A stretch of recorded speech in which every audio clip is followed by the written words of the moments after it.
ராஜினாமா செய்ய வைப்போம் என்று தன்னை மிரட்டும் தோணியில் தாவேக மாவட்ட செயலாளர் பேசியது கண்டனத்திற்கு உரியது என கோவில்பட்டி திமுக சட்டமன்ற உறுப்பினர் கருணாநிதி பேட்டியளித்துள்ளார். தமிழக வெற்றிக் கழகத்தின் தூத்துக்குடி வடக்கு மாவட்ட செயலாளராக இருக்கும் பாலசுப்ரமணியன் என்பவர் கடந்த சில தினங்களுக்கு முன்பு தமிழக வெற்றிக் கழகம் சார்பில் நடைபெற்ற நிகழ்ச்சி ஒன்றில் கோவில்பட்டி சட்டமன்ற உறுப்பினர் கருணாநிதியை சீக்கிரமாக ராஜினாமா செய்ய வைத்து விடுவோம் என்று பேசியிருந்தார். இந்த பேச்சு சர்ச்சைக்குள்ளான நிலையில் கோவில்பட்டி சட்டமன்ற உறுப்பினர் கருணாநிதி இதுகுறித்து செய்தியாளர்களிடம் பேட்டியளித்தார்.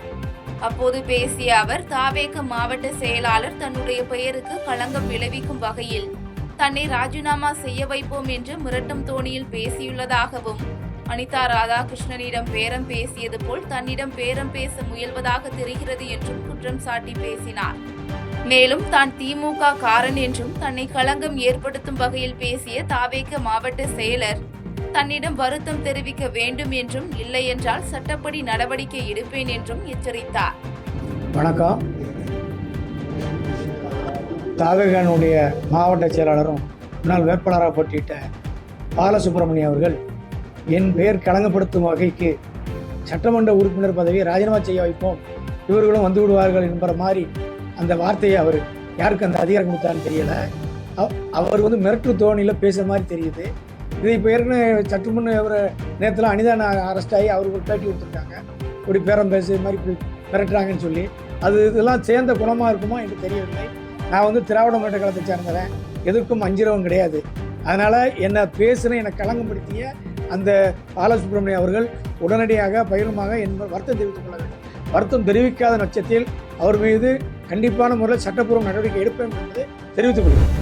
ஸ்ரீபெரும்புதூர் அருகே தொழிற்சாலையின் இயந்திரத்திற்குள் சிக்கி இளைஞர் உயிரிழந்த சம்பவம் பெரும் சோகத்தை ஏற்படுத்தியுள்ளது.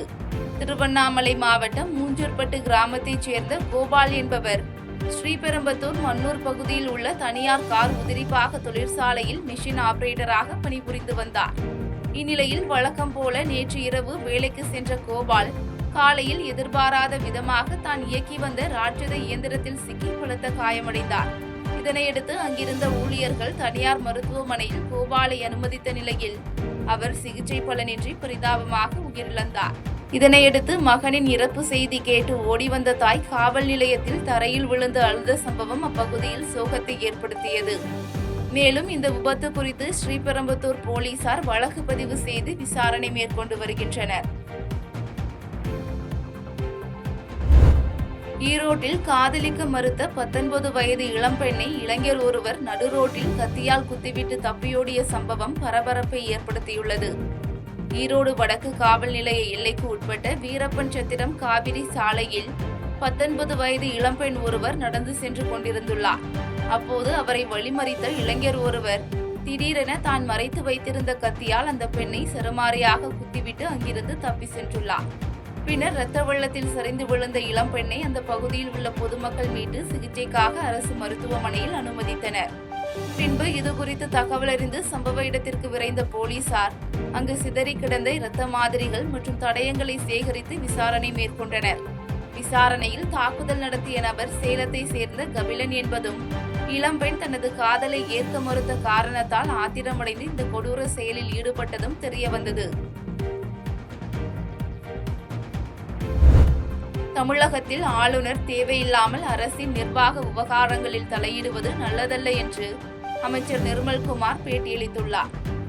மதுரை திருமங்கலம் மேல உரப்பனூர் கிராமத்தில் கடந்த 27ஆம் தேதி இடிதாக்கி உயிரிழந்த சிவலிங்கம் என்பவரது குடும்பத்திற்கு அரசு அறிவித்த 4 லட்சம் ரூபாய் நிவாரணத் தொகையை மின்சாரத்துறை அமைச்சர் நிர்மல்குமார் மற்றும் மாவட்ட ஆட்சியர் ஆகியோர் வழங்கினர்.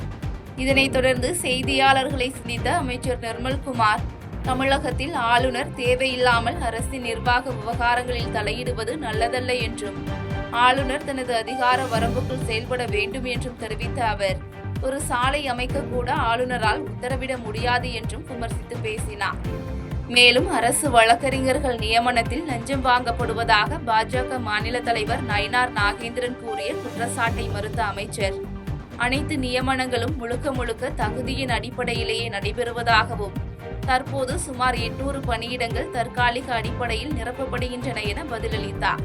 தொடர்ந்து அனிதா ராதாகிருஷ்ணன் தொடர்பான கேள்விக்கு பதிலளித்த அமைச்சர், பொது அமைதிக்கு குந்தகம் விளைவிக்கும் வகையில் யார் பேசினாலும் காவல்துறை சட்டப்படி தேவையான நடவடிக்கைகளை மேற்கொள்ளும் என தெரிவித்தார். இப்போ ஆளுநர் இந்த துறைக்கு ஒரு பள்ளிக்கல்வித்துறைக்கோ இல்லை பிடபிள்யூடிக்கோ இல்லை யாருக்காவது உத்தரவுகள் பிறப்பிக்க முடியுமா? ஆளுநருக்கான அதிகாரம் அவங்களுக்குள்ள எந்த அதிகாரத்துக்கு உட்பட்டோ அதில் மட்டும் அதை செயல்பட்டால் நல்லது. ஏன்னா அவங்க என்ன செய்ய முடியும்? இப்போ நீங்கள் போய் ஒரு விஷயம் சொல்றீங்க, இப்போ நீங்கள் போயிட்டு இந்த மாதிரி இந்த ரோடு போடணும், ஆளுநர் என்ன பண்ணுவார்? ஹைவேஸ் டிபார்ட்மெண்ட்டுக்கு ரோடு போடுங்க டெண்டர் விடுவாரா? இல்லை டெண்டர் கால்ஃபர் பண்ணுவாரா? இல்லை அவரே போய் பட்ஜெட் அவுட் இருக்கா போய் ரோடு போடுவாரா? ஏதாவது ஒன்று பேசுகிறோம், அரசியல் சர்ச்சைக்காக பேசுகிறோம்.